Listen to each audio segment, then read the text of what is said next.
అవే చూశాను, బాగానే ఉన్నారా? రైడ్ గారి పొలం మంచిదేరా, పాపం ఎందుకు అమ్ముకుంటున్నాడో కానీ ఆ డాక్యుమెంట్స్ కూడా అది తీసుకొచ్చాడట్లే, నేను చూస్తాను. పేదలకు సహాయం చేయాలన్న నీ సంకల్పం చాలా గొప్పది నాన్న. ఆ ఏర్పాట్లను నేను దగ్గర నుండి చూసి పెడతాను కదా. ఎప్పుడు వస్తున్నావు? సరే సరే. ఏంటంటే ఏం విషయం? ఇల్లు సరుకులు వాళ్ళకి ఏమైనా చేస్తున్నావు ఏంటి? మా అమ్మాయి మహాలక్ష్మికి శ్రీమంతం చేస్తున్నావయ్యా. ఏంటి అమ్మాయి గారు ఇచ్చారా? అమ్మాయి గారు, ఓ అమ్మాయి గారు, ఓ పాడి బయటికి రామా. మేము చూసి చాలా కాలం అయింది. ముందే తెలుసుంటే మా బేబీ కూడా ఎంట పెట్టుకొచ్చామండి. ఉండండి ఉండండి, ఇప్పుడే వస్తాను, ఉండండి. మా మహాలక్ష్మి రాలేదు పేట. మరి శ్రీమంతం అన్నారు, మీ మేరీని ఎలా ఎంట పెట్టుకొస్తావయ్యా? ఫోటో తెస్తా. పిచ్చిది ఏడున్నా నిన్నే చూసుకోలే బాబా, ఏడకెళ్ళినా ఎంత పెట్టుకెళ్ళిన అందుకే దాని ఫోటో నాతో పాటు కార్లో పెట్టుకుని తిరుగుతూ ఉంటా. ఇప్పుడు మా అమ్మాయి శ్రీమంతం కూడా నేను అలాగే చేయాలనుకుంటున్నాను. కూతురుకు శ్రీమంతం చేయాల్సింది పుట్టింటి వాడే కదా, బాధ్యతతో కాదు, ఆ కూతురు మీద ఉన్న మమకారం కొద్దీ. అంటే తను ఈ దేశంలో ఉంటే అందరిలాగా చేసేవాడిని, మనకు అందనంత దూరంలో ఉంది కదా, అందుకే అది మిగిల్చిపోయిన జ్ఞాపకాలకు చేయాలనుకుంటున్నాను. విజయ, ఇదిగో ఇక్కడే నా చిట్టి తల్లి నా చేత గోరుముద్దలు తినిపించుకుంటూ కూర్చునేది. నా మీద అలిగి కాళ్ళు ముడుచుకుని ఈ మంచం మీద పడుకొని నేను సారీ చెప్పిందాక లేచేది కాదు. ఇదిగో ఇక్కడే ఈ కుర్చీలో కూర్చొని చదువుకుంటూ ఉండేది.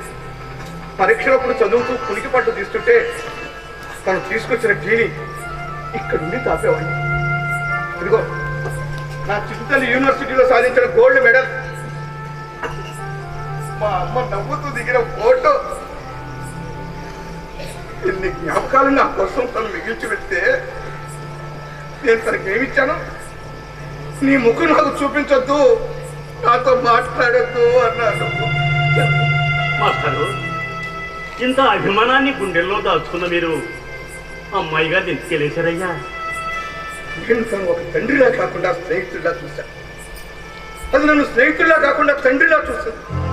అందుకే తన విషయాలు నాకేమీ చెప్పలేదు, తండ్రిలా స్పందించాను.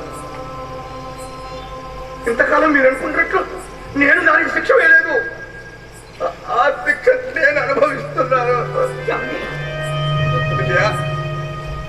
పిల్లల్ని నేను అర్థం చేసుకున్నానో లేదో, లేకపోతే నన్నే వాళ్ళు అర్థం చేసుకోలేకపోయారు.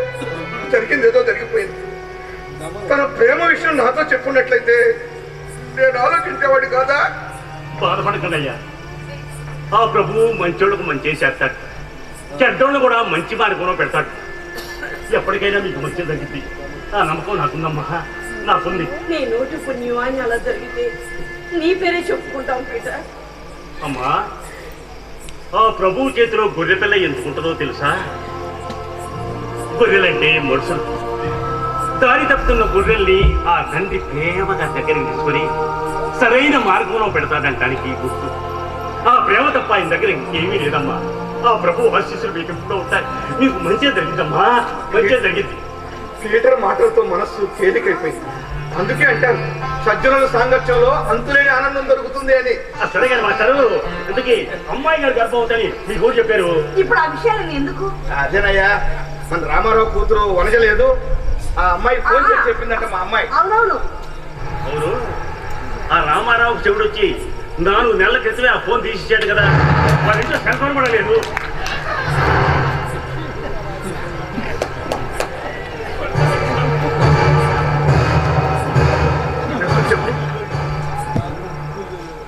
మన అమ్మాయి ఆ అమ్మాయికి ఫోన్ చేయలేదు కదా. ఎందుకు చెప్పావు? ఎందుకు చెప్పావలా? అంటే అంటే ఇదంతా ఇప్పుడు నేను చేస్తున్నదంతా కాలమే నాతో ఆడుకుంటుంది అనుకున్నా. నువ్వు నాతో ఆడుకుంటున్నావా విజయ? మన మహాలక్ష్మి ఫోన్ చేసిన మాట నిజమండి, కానీ వనజ కాదు, మన ఇంటికేనండి. మీరు ఫోన్ ఎత్తినప్పుడల్లా మాట్లాడకుండా మౌనంగా ఏడుస్తుంది కూడా మన మహాలక్ష్మి అనండి. నువ్వు చెప్తున్నది నిజమండి. మన అమ్మాయి రోజు మన ఇంటికి ఫోన్ చేస్తుందా, నీతో మాట్లాడుతుందా? మరి నాతో ఎందుకు మాట్లాడలేదు? నేను దానికంత కానివాడిని అయిపోయానా? లేదండి, అది మీ కూతురు. ఎప్పటికీ మీ మాటే వింటుందండి. తల్లి మీతో మాట్లాడుతున్నారండి, మోహం చూపిస్తున్నారండి. అది మీతో మాట్లాడలేక రోజు మీ మాట వింటూ మౌనంగా ఏడుస్తుందండి. అది కుమిలి కుమిలి.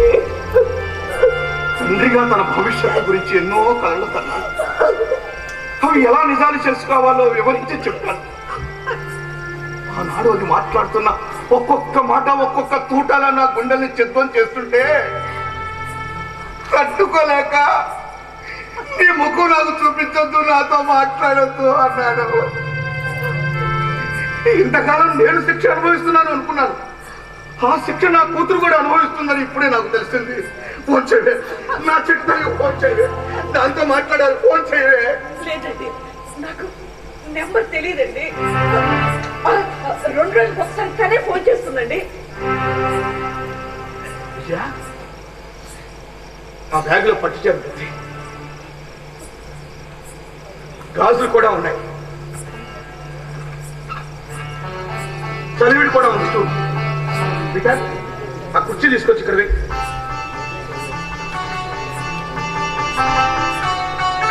నా చిట్టి తల్లికి శ్రీమంతం చేయబోతున్నామయ్యా ఇప్పుడు.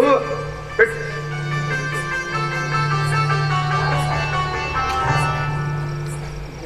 శభాష్! ఎలా ఉంటారు అని నేను ఊహించాను, సరిగ్గా అలాగే ఉన్నారు. ఈయన గారైతే 2-3 ఆకులు ఎక్కువే. ఎందుకు వచ్చావురా? కోట్లు సంపాదించాక వస్తానన్నాను కదమ్మా. కోట్లు సంపాదించా, వచ్చా. వచ్చావు కదరా, చాలా సంతోషం. నీ చెల్లెలకు శ్రీమంతం చేయబోతున్నాం. వచ్చి అక్షంతలు వేసి ఆశీర్వదించరా. ఈయన గారి కూతురు లేచిపోయి ఎవరితోనో కడుపు చేయించుకున్నాక దానికి తండ్రి సిగ్గు ఎగ్గు లేకుండా శ్రీమంతం చేస్తున్నాడు. అది ఫోటోకి. ఫోటోలకి కార్యక్రమాలు చేసే అదే సందర్భంలో మాత్రం ఆలోచన కూడా లేకుండా బ్రతికున్న కూతురు ఫోటోకి శ్రీమంతం చేస్తున్నావంటే నీకు మెంటల్ ఏ రేంజ్ లో డెవలప్ అయిందో అర్థం అవుతూనే ఉంది. నాన్న విఠల్, మన భావనను బట్టి చేసే క్రియలకు ఫలితాలు ఉంటాయి. నీ ఫీలింగ్స్ నేను అర్థం చేసుకోగలను. బ్రతికున్న మనిషి ఫోటోకు శ్రీమంతం చేయటాన్ని నువ్వు శంకిస్తున్నావు. శ్రీమంతం అనేది ఒక పవిత్రమైన కార్యక్రమం. సృష్టి యజ్ఞానికి ప్రతిఫలాన్ని అనుగ్రహించే స్త్రీమూర్తి దేవతామూర్తితో సమానం. అలాంటి దేవతామూర్తికి చేసే చిరు సత్కారమే ఈ శ్రీమంతం. ప్రత్యక్షంగా ఉన్న శ్రీమంతుకి సన్మానం చేయటం తరతరాలుగా వస్తున్న ఆనవాయితీ. కానీ పరోక్షంగా ఉన్న ఈ శ్రీమూర్తికి పటం ద్వారా, ఫోటోల ద్వారా సన్మానించడంలో తప్పేమీ లేదే. నీతో వాదిస్తే నాకు మెంటల్ ఎక్కుతుంది. నువ్వు బయలుదేరమ్మా. ఎక్కడికి రా? 25 మంది నౌకర్లు, పెద్ద బంగ్లా, అక్కడ అన్ని సుఖాలే, కష్టాలే లేవు. చూడు ఎంతగా చిక్కిపోయేవాడు. ఇప్పటిదాకా నన్ను చదివించి తిండి పెట్టినందుకు, నాకు బట్టలు కొనిచ్చినందుకు అంతా కలిపి ఎంత అయిందో పద్ధతి. ఆ డబ్బు నీ ముఖాన కొడతా. పెద్దయ్యాక నువ్వు ఇలా అడుగుతావని నాకు తెలియదురా. అందుకే పొద్దురాయాలనే ఆలోచనే కలగలేదు నాకు. It's okay. మొత్తం కలిపి 1 లక్ష రూపాయల దాకా అయ్యుండొచ్చు. రౌండ్ ఫిగర్ గా నీకు 50 లక్షలు ఇస్తా.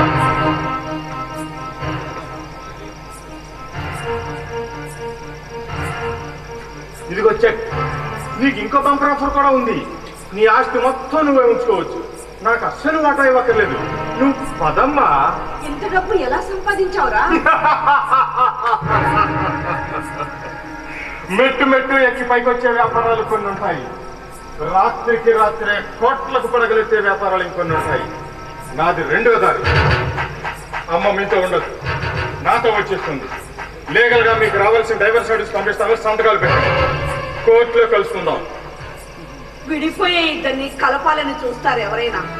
కలిసుండే అమ్మానాల్ని విడగొట్టే కొడుకుని నిన్నే చూస్తున్నారా? అయినా నేను నీతో వస్తానని నువ్వు ఎలా అనుకున్నావురా? నీకు మీ ఆయనలాగా మెంటల్ ఎక్కిందని తెలియదు కదా. It's okay. నాన్న విఠల్, నాకు చెక్కిచ్చావు. మీ అమ్మకి ఏమీ ఇవ్వవా? నాతో వస్తానన్నదని ఆలోచించరా. ఇప్పుడే పడేస్తా. అక్కర్లేదు. వాడు ఇస్తానంటుంటే తీసుకోవే. అబ్బాయి గారు ఏదో తెలియకుంటుంటే నా ఫ్యామిలీ మ్యాటర్స్ తలదొక్కదు. మీ నాన్నగారు ఎప్పుడు అంటూ ఉంటాడు, నువ్వు ఇంట్లో మనిషివే అని. అందుకే ఆయనకేమవుతావు, నాకు మాత్రం ఏమీ కావు. నీకేం కాదా బిడ్డ బాబు? చిన్నప్పుడు అంకులు అంటూ నా భుజాల మీద ఎక్కి గుర్రమాట ఆడినప్పుడు, నువ్వు ఏడుస్తుంటే బజారుకు తీసుకెళ్ళి నిన్ను ఆడించినప్పుడు, మీ నాన్నగారు నిన్ను కొడుతుంటే అడ్డం వచ్చినప్పుడు, మీ నాన్నగారు నిన్ను ఇంగ్లీష్ చదివించాలనుకుంటే నాకు ఇష్టం లేదని అడిగి మా ఇంటికి వచ్చినప్పుడు, నీకు ఇష్టమైన చదువు చెప్పించమని మీ నాన్నగారిని గుర్తించినప్పుడు, అప్పుడు ఈ పేటర్ ఎప్పుడు కావాలి? ఇప్పుడు ఈ పేటర్ నీకేం కాదు. నీ సెంటిమెంట్ నక్క వేషాలు నా దగ్గర కాదు. అసలు నీలాంటి లో క్లాస్ కళాకారులతో మాట్లాడటమే నాన్ సెన్స్.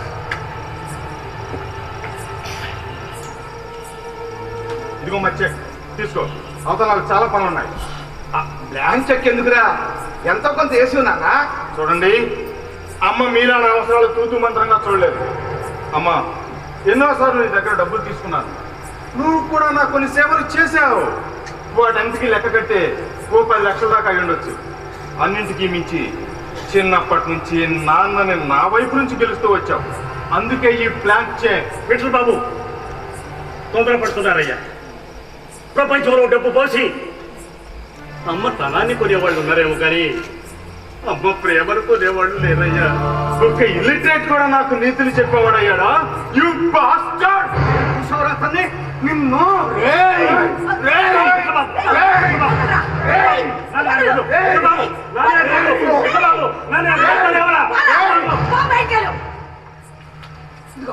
నువ్వు వద్దు, నీ డబ్బు వద్దు, నన్ను అలా పిలవద్దు. నాకు అసలు కొడుకే పుట్టలేదు చచ్చాను అనుకుంటా. బయటికి so sad, really bad time. తన వంతులుగా దర్జాగా బతికే రాత నీ ముఖాన్న రాసి లేదు. అమ్మ నాన్ని కాదనుకొని వెళ్ళిపోతున్నావు. నడమంతులకు సిరిపట్టిన నీలాంటి వాళ్ళు సర్వ నాశనం అయిపోతారా? పురుగులు పడిపోతారా? మట్టి కొట్టుకుపోతారా?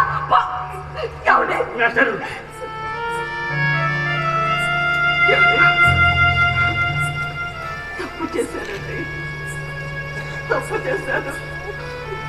మనిషిని కన్నాలనుకున్నానండి. వాడు పెరిగి పెద్ద విషం కక్కుతాడని తెలుసుంటే పురిట్లో పీక బిస్కెట్.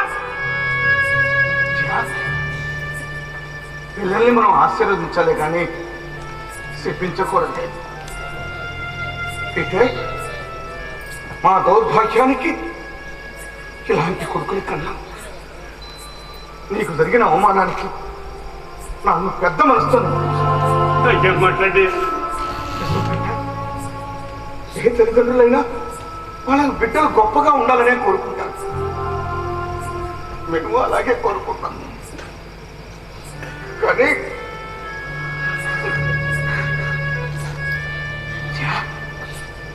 బిడ్డలు ఏం చేసినా మనం ఆనందంతో అనుభవించాలి. కన్నందుకు అది తప్పదు.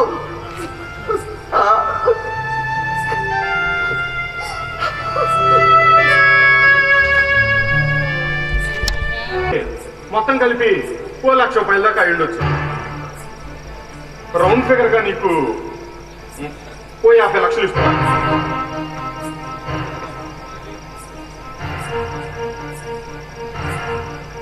ఇదిగో చెక్. నీకు ఇంకో బంపర్ ఆఫర్ కూడా ఉంది. నీ ఆస్తి మొత్తం నువ్వే ఉంచుకోవచ్చు. నాకు అస్సలు వాటా ఇవ్వక్కర్లేదు. నువ్వు పదమ్మా. ఇంత డబ్బు ఎలా సంపాదించావురా? మెట్టు మెట్టు ఎక్కి పైకొచ్చే వ్యాపారాలు కొన్ని ఉంటాయి. రాత్రికి రాత్రే కోట్లకు పడగలెత్తే వ్యాపారాలు ఇంకొన్ని ఉంటాయి. నాది 2వ దారి. అమ్మ మీతో ఉండదు, నాతో వచ్చేస్తుంది. లీగల్ గా మీకు రావాల్సిన డైవర్స్ నోటీస్ పంపిస్తాను. సంతకాలు పెట్టండి. కోర్టులో కలుసుకుందాం. విడిపోయే ఇద్దరిని కలపాలని చూస్తారు ఎవరైనా. కలిసుండే అమ్మానాన్ని విడగొట్టే కొడుకుని నిన్నే చూస్తున్నారా? అయినా నేను నీతో వస్తానని నువ్వు ఎలా అనుకున్నావురా?